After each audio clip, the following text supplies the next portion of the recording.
The final build included in this set is by far the greatest. Here we have the section of Hogwarts Castle that is included in this set.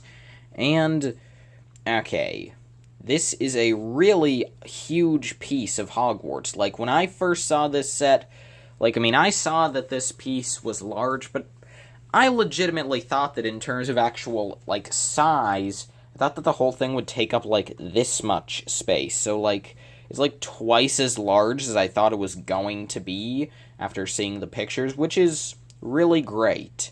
And I'll get into that more at the end of the video. But starting off with just the exterior of this, it looks really good. Starting off on the bottom left, you can see that you'd have stickers on some of the pieces to represent some brick detailing, as well as just some of the molded brick pieces used as well, which I think is a good choice. You also have the castle being built into a lot of rocky areas, which is pretty good, pretty accurate. I like it. And you also have some plant life growing around these areas. It's nice. But yeah, overall, there actually isn't that much to say besides that from the outside. It's well detailed and pretty accurate, but honestly, you can't say that much beyond that. It's great, though. That much can be said for certain. But no, the real... I guess I can point out how they did this more at the top here. Sort of here, you can see a couple of windows being simulated up there. Two with just some gaps between pieces, and the other two just using some clear 1x1 plates. The main spire you get there is pretty cool. The design is pretty nice. It uses the Millennium Falcon windscreen in dark bluish gray, as well as the new Lego Disney castle top, and then just a cone and a ski pole in sand green, which is nice to represent a lightning rod. That's a nice touch, I like it. You can also see that sort of over here we have a little mini spire that just uses a 2x2 round cone and the sort of spike piece. I don't know what else to call it, and that's also used here on this larger spire that uses, again, the Disney castle topper piece and a 1x1 cone as well. So yeah, pretty cool stuff. I really like how this looks from the outside, but really, again, the real great stuff about this set comes when we turn it around to the back and we get to see just all of the interior space we get here. And believe me, we get a lot. So we're going to sort of go through this individually. Well, we'll start on the left here, down with Snape's office. Let's just zoom in here a bit more. This is a nicely done area, in my opinion. Wait. Actually, I just remembered that this set is... I can actually disconnect this. This is a separate module from the rest of it, which is nice. It's just attached with a couple of black pins, and I think this looks pretty nice. You have a couple of lamps attached by clips, and then in the office, you can see that Snape has a table, and if I remove that, then we can see that there's some nice stuff on it. We have this nice build for a lamp and a little quill, but then we have a couple of new printed tiles we get here. We have a printed 1x2, which has a wand and a feather, which I believe, it's a lesson of Wingardium Leviosa, which Snape wouldn't be teaching, but it's still a cool print to get here. I like it. And obviously it shows that to cast the spell, you have to do the swish and flick, which is nice. And then the other new print on the desk is a 2x2 tile featuring the Daily Prophet, which has an exclusive article on Harry Potter, the Boy Who Lived, featuring his costume from the Aragog set. I think it's a nice print, personally, and what I think is pretty nice is that this does actually fit pretty well with the old Daily Prophet print, so you could actually use these at the same time, and to be honest, I could sort of see LEGO bringing back the older print for when they get to the Order of the Phoenix. Just a thought, but yeah, pretty great print here as well. I think it's very well done. So, yeah. We also have some other nice details in here, like the black chair, which has its legs built out of stacked up studs, which is nice. In the back here, you can actually see the new candle piece atop a golden stand. And just pulling that off, you can see that the new candle is two pieces, actually. You have the white piece, which just has a little place at the bottom that's just a little bar, so you can attach it to a clip, an empty anti-stud, or a minifigure can grip it. But then what was sort of unexpected was that that's actually just a holder for this brand new flame piece. You see, I thought that it was all going to come as a single mold, but it doesn't, and this is another really good piece. We finally have a small flame just standing on end, which is good. It has some nice curve to it. It looks very elegant, sort of. You can see that at the bottom it has both a peg and mini peg. And yeah, the flame just looks really good. Not much else to say there. Another two really great new molds for this Harry Potter lineup. Then in the back here, you can see that you have a couple of shelves for some potions. You have a barrel featuring an axe and a hammer. Then here you have a couple of paintings, just featuring some other wizards, I guess, which is nice. And then on top, you just have a bit of a walkway to pose your figures. Yeah, it's pretty nice. I guess we'll move that out of the way, since, yeah, all these parts are modular, so I can just look at them individually. The next piece here is just sort of the archway. Yeah, I'll just zoom out a bit more. Yeah, this is the sort of the archway that the Ford Anglia drove through after escaping the Willow, and I'll zoom in a bit more, actually. What am I doing? But anyway, I think this looks pretty nice. Again, from the front, it has some nice rocky detailing in this arch. And basically, the whole idea with this section is you can just take your Ford Anglia and drive it through here. Pretty simple, but it's sloped on both sides, so we can easily drive up and out. From the back, it's very simple, pretty much it's pretty hollow. They didn't put much thought into the inside, but it looks good, I guess. Pretty simple, but nothing stands out as looking bad. Then up top, you have just the back of the spire here, which does look bad. I kind of wish that maybe they could have finished that around the back. I guess that's a slight complaint, but nothing major. And then up top here we have another walkway section, so you can just pose your figures up here. For example, maybe Filch could be up here doing his nightly patrol and catching Harry and Ron getting into the building. But anyway, moving that off to the side as well. I guess we'll move on to what I would consider to be the main Hogwarts build of the set, the tower. This one is a bit more difficult to get off, but anyway, and again, from the front, this looks very nice. I'll get the Ford Anglia out of the way here, as well as that. From the front, you have the bricked. It's sort of at an angle.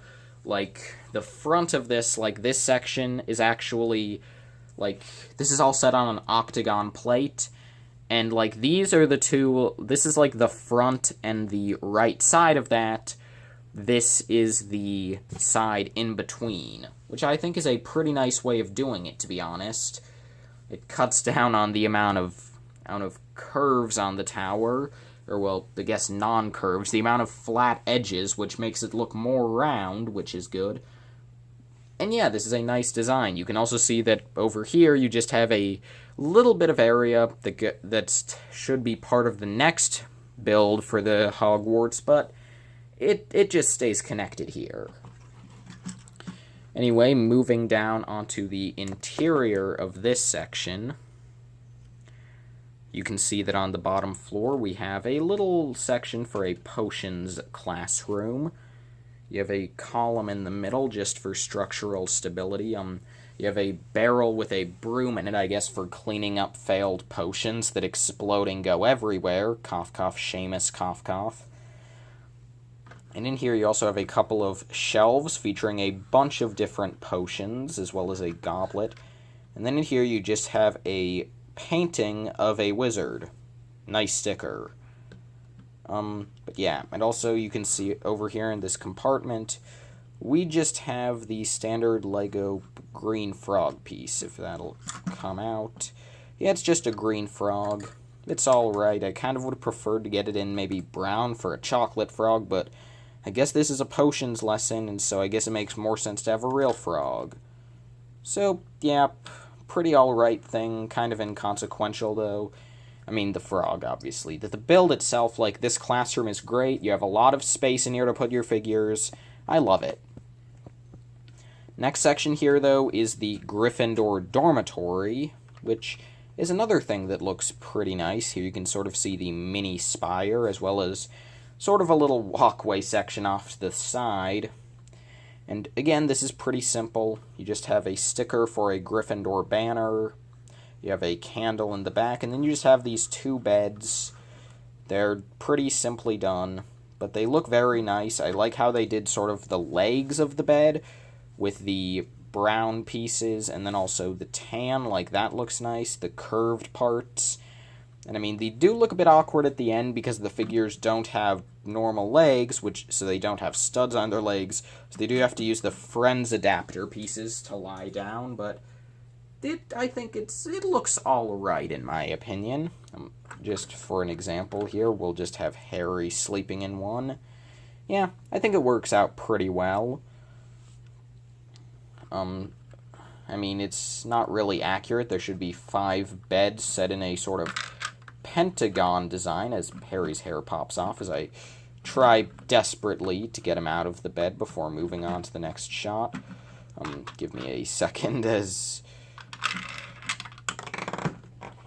Okay, well, that was fun, and by that I mean it was not fun at all, but yeah, if he just feels like disconnecting... Okay, so I guess that's a bit of a thing. You might want to pull out the bed instead of just trying to disconnect the figure directly, because things can go horribly, horribly wrong. But yeah, the last section of the build we have here is the owlry. And the only owl we get here is Hedwig, unfortunately. I think it would have been nice to get maybe one more owl, maybe Errol, but, I mean, just getting Hedwig is fine since she is the main owl of the series, and for most people, she's the only owl that you would remember. I mean, of course, I would also have liked to get Errol, but but most people probably won't even know who that is. Anyway, up here, you just have a little stand for Hedwig, you have a feather quill, and I thought that the 1x2 tile would be the printed letter piece that LEGO's had in use for years, but no, that's just blank. Kind of an odd choice, but it's fine. So, yeah, that's the tower we get in this set. Pretty cool, to be honest. Definitely a great thing to get. I'll just try to push this off to the side as well when we look at the last segment, which is actually sort of connected in a way because it is the other half of the potions classroom. If we turn this around, you can see that in here, yeah, this actually has very similar construction to Snape's office being in the dungeons. It's similar. But yeah, here you have a table with 2 cauldrons. One has a stirring stick, and the other one is exploding. I'll just put Seamus here for context. You also have a candle, which is I mean, it's great that you get 3 in this set. I love the new candle piece, and it's great to get so many in this one set. In the back, you just have some more potion shelves, and you have a couple more paintings. Here you can see this one of a hooded wizard, and here you can see, it'll be easier if I pull out this shelf, it's sort of blocking it. Here you can see this painting, which is of a witch, it looks like.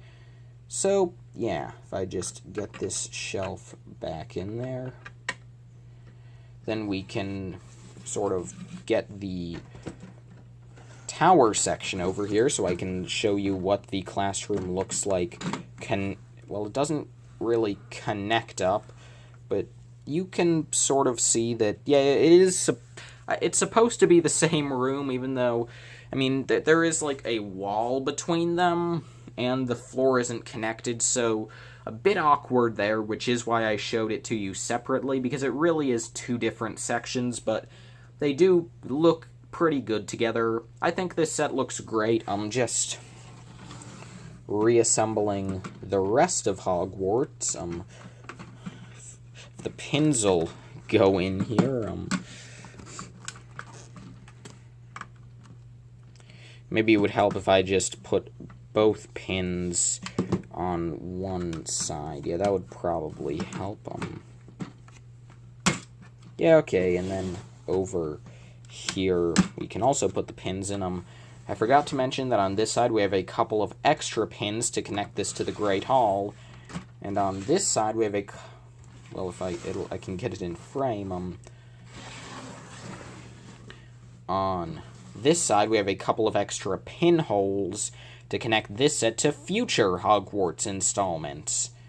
So, yeah, that is the section of Hogwarts included in this set, as I desperately try to get it all in frame, and there we go. Honestly, this is a really nice playset to get here. So yeah, that is Hogwarts, the main build of the set, and the final build of the set. So now, before we move on to the final verdict, let's discuss a couple of other things first. So here we have the box for this set. Starting off, at the top, we have the Lego Harry Potter logo. And then we also have an image of Harry, Ron, and Hermione in the top right corner, which, for some reason, seem to be based off of Order of the Phoenix, even though all of the sets in this first wave are for the first three films. Kind of an odd choice, I must say, but it's a fine in picture. I just think it doesn't really fit here. In the bottom left, we have a selection of all 6 minifigures shown off. And at the bottom right, we have the Wizarding World logo, because really, Harry Potter is just the sub-theme. This is part of the LEGO Wizarding World theme, along with Fantastic Beasts, but let's be real, we're calling it the Harry Potter theme, and Fantastic Beasts is a sub-theme of that. But anyway, on the front of the box, for the actual image, you have the Fort Anglia being totaled by the Whomping Willow, with LEGO making sure to mask the fact that it's not designed to fit 2 figures inside. And then you see Snape and Filch coming out, them both demonstrating one of the new accessory parts. You have the castle itself, you have Hedwig sitting out there, then you have Hermione levitating the feather with Wingardium Leviosa, which is a nice reference to the first film. And then you also have a couple of potions and a candle sitting up there with them, you know, just to show off that those parts are also included here. Nice stuff. On the top of the box, you just have all 6 figures, as well as an actual size reference featuring Ron Weasley. Nothing really interesting going on the sides of the box. But the back, I feel, is pretty nice. Please ignore the fact that the top is coming open. I have obviously already built and reviewed the set. So here you can see some of the features I've already shown you in the video, but since the set it doesn't actually have too many play features, it's more just putting the figures around in the set. This does also just show some potential scenarios for play, like having Seamus's face get exploded, or having Snape chew out Harry and Ron after they were seen in the flying Fort Anglia. But what I find to be most interesting here is that if we take a look at the top, we can actually see LEGO advertising that if you get this set and the Great Hall, which I would already have if not for Target employees, thanks Target. But anyway, if you combine both the sets, you have a really awesome looking Hogwarts display, which I cannot wait to have to attempt to display in my room. It's gonna be great. But yeah, so that's the box. So now let's move on to one last thing before we close off the video. Now, normally, I don't go over extra pieces in my reviews. However, I think I will here because you just get a lot of great stuff here, and I want to show it to you.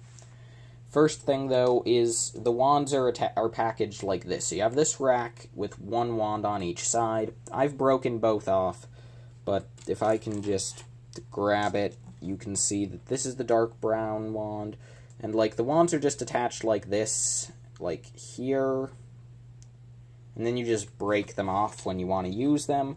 Yeah, so you get 2 of each wand in the set, and as such, while you do use both dark tan wands, you do still have an extra dark brown wand, an extra black wand, and an extra brown wand.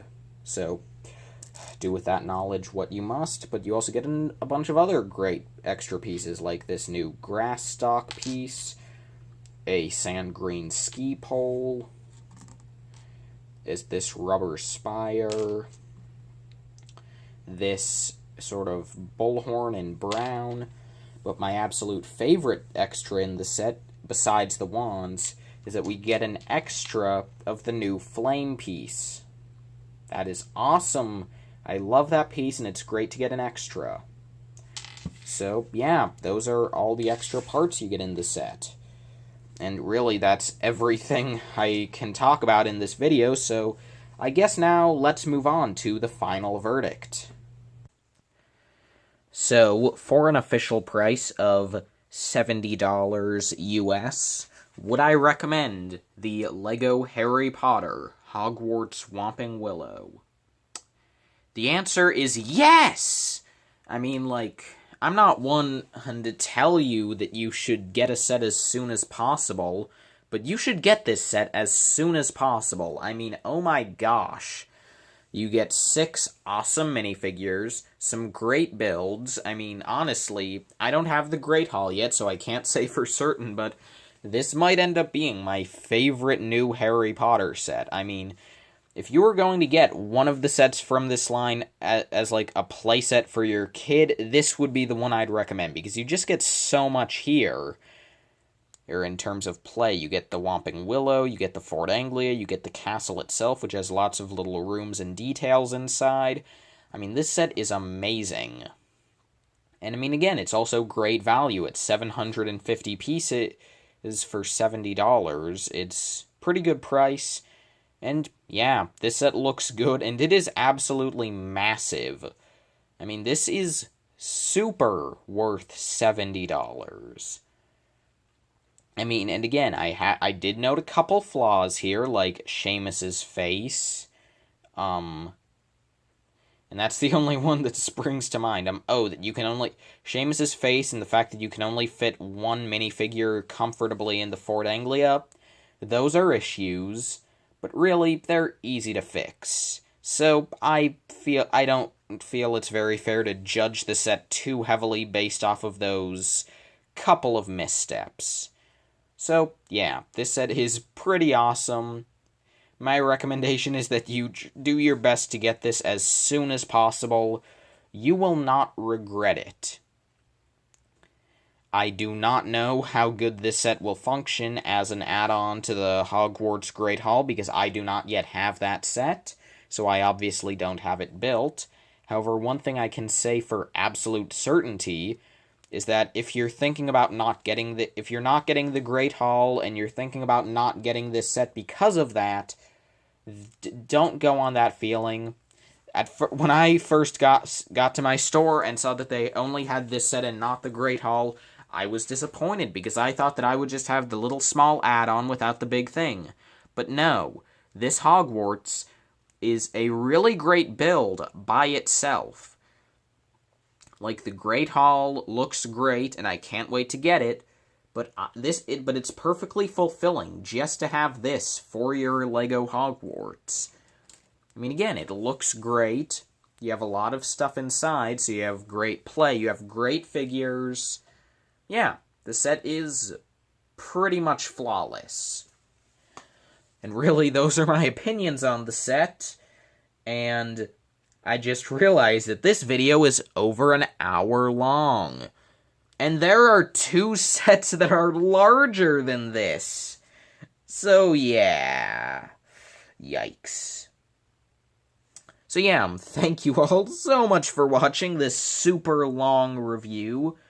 And I hope to see you all in the next one. Farewell.